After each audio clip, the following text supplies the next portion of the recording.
కోరికలు నెరవేరుతాయి.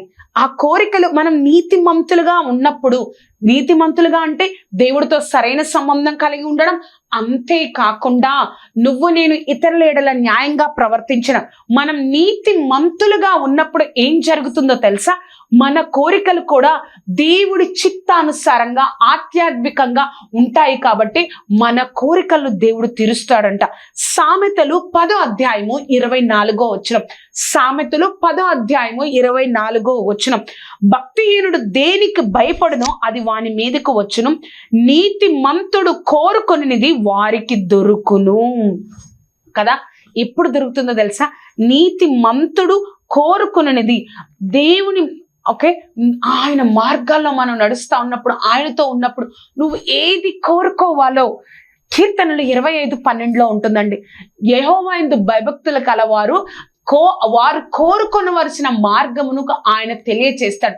అప్పుడు నువ్వు ఆయన ఇష్టానుసారంగా కోరుకుంటావు కాబట్టి ఆయన నీ జీవితంలో మహిమపరచబడేటట్లుగా ఆ కోరికను దేవుడు తీరుస్తాడంట. ఎంత గొప్ప ధన్యతో కదా!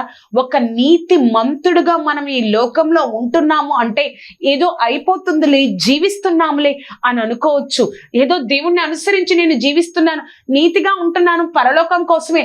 కానీ ఈ లోకంలో ఎవ్వరు పొందుకోలేని ఆశీర్వాదాన్ని ఒక నీతిగా జీవించే మనము పొందుకుంటామని దేవాది దేవుడు ఈ రోజు మనతో జ్ఞాపకం చేస్తున్నాడు.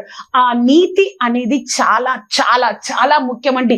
అయ్యో, లోకం ఇష్టం వచ్చినట్లు జీవిస్తుంది, నేనేంటి ఈ విధంగా ప్రార్థన చేస్తున్నాను, వాక్యాన్ని చదువుతున్నాను, అనేకమైన సంతోషాలను అన్నింటినీ దూరమయ్యాను, ఈ లోకంలో ఏదైతే సంతోషం అంటున్నారో వాటన్నిటిని నేను అసహించుకుంటున్నాను, నాకేది ఆశీర్వాదం?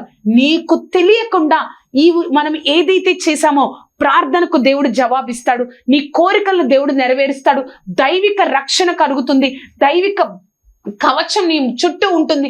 ఆ ఆశీర్వాదాలన్నీ దేవుణ్ణి తెలుసుకున్న వారికి, దేవుణ్ణి నిర్లక్ష్యం చేసే వారికి పొందుకోలేరండి.